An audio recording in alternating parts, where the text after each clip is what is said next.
I had given my husband 10 years of my life, 10 years of loyalty, sacrifice, and unconditional support that most people only promise in wedding vows, but rarely live by. When I married Daniel, we had almost nothing. Our apartment was small, the furniture was secondhand, and there were nights when we counted coins just to buy groceries.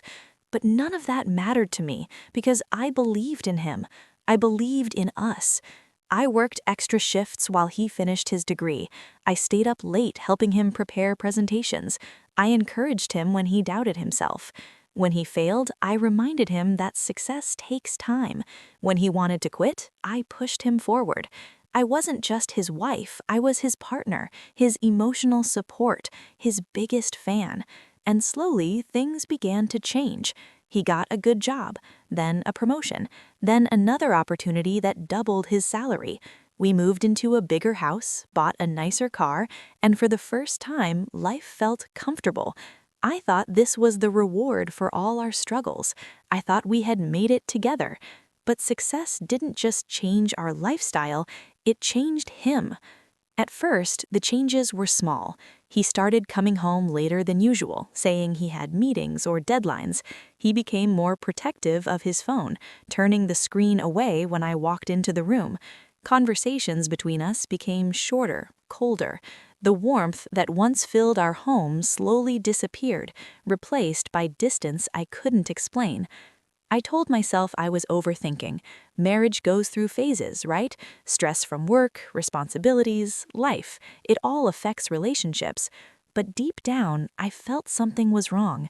The man who once couldn't sleep without holding my hand now barely noticed my presence. The compliments stopped. The laughter stopped. Even the way he looked at me changed. It was like I had become invisible in my own marriage. One night, everything finally shattered. He came home unusually quiet, his expression serious.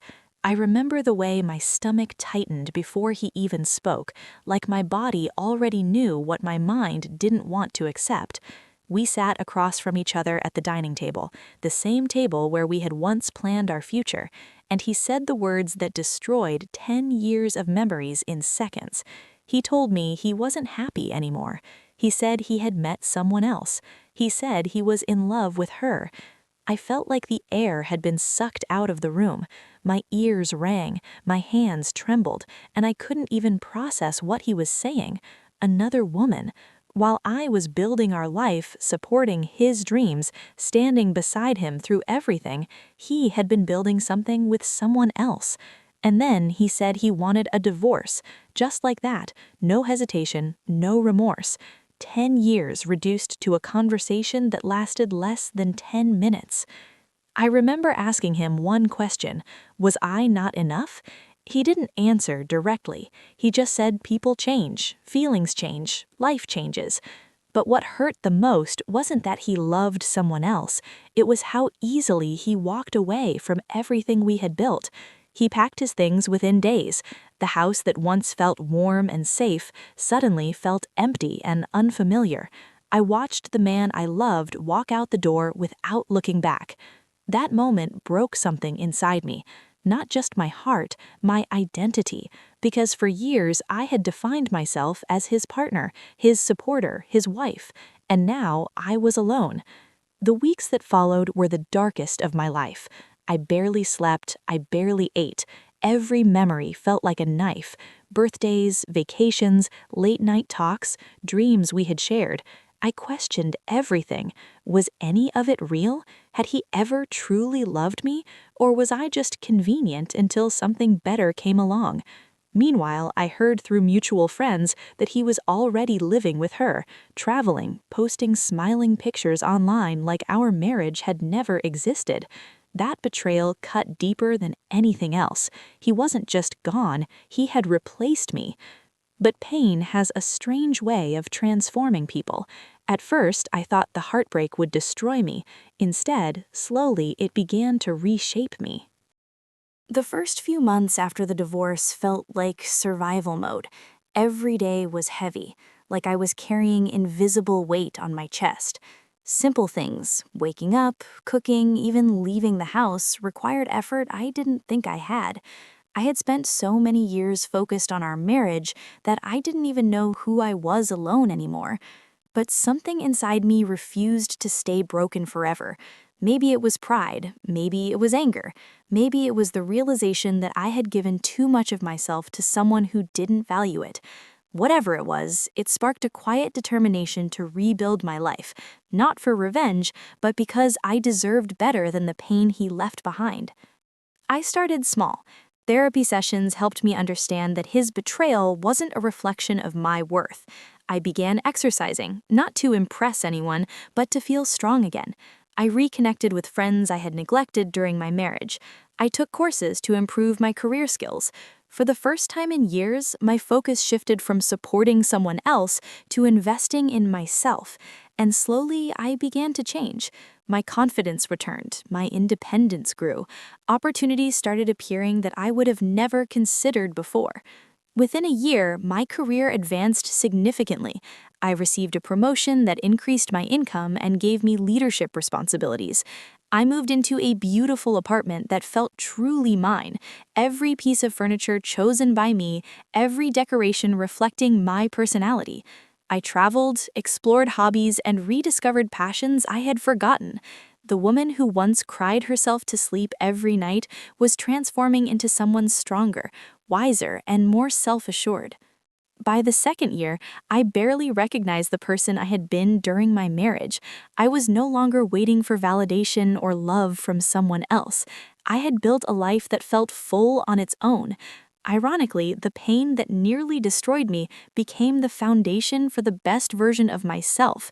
Friends told me I looked happier than ever, and they were right. I wasn't just surviving, I was thriving.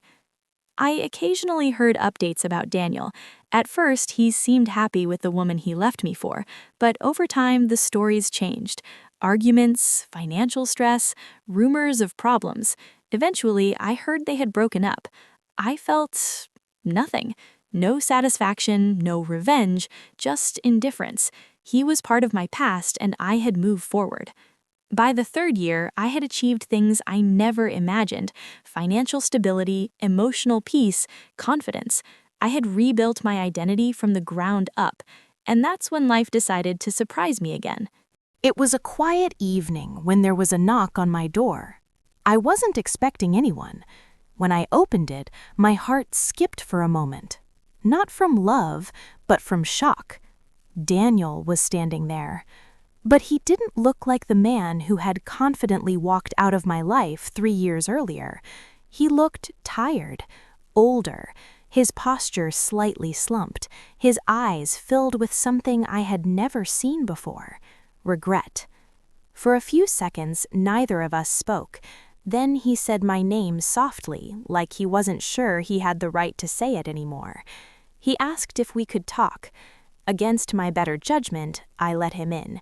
We sat across from each other, almost mirroring the night he had ended our marriage, but this time the power dynamic was completely different. He started apologizing almost immediately. He said leaving me was the biggest mistake of his life. He admitted the relationship he left me for had fallen apart quickly and painfully. He said he realized too late that what we had was real, rare, and irreplaceable. He told me he had been miserable without me. Then his voice cracked, and he said something I never expected to hear from him. He asked for another chance. The man who once walked away without hesitation was now begging. As he spoke, I watched him carefully. 3 years ago, I would have done anything to hear those words. I would have forgiven him instantly, hoping to restore what we lost. But sitting there, I realized something important. I wasn't the same woman anymore. The version of me that depended on his love no longer existed. I had built a life that didn't include him, and it was peaceful. I told him the truth. His betrayal had broken me, but it had also forced me to grow. Losing him was painful, but it led me to discover my strength. I thanked him for the apology because it gave me closure. But I also told him I couldn't go back. Trust, once shattered, doesn't magically rebuild. Love, once replaced, doesn't return the same way. And most importantly, I had learned to value myself too much to accept someone who only recognized my worth after losing me. Tears filled his eyes. He asked if there was anything he could do to fix it. I simply said no. Some mistakes don't deserve forgiveness, not out of anger, but out of self-respect. When he left that night, I closed the door gently. I didn't cry. I didn't feel revenge. I felt peace. Because sometimes the greatest revenge isn't hurting someone back. It's becoming someone they can never have again.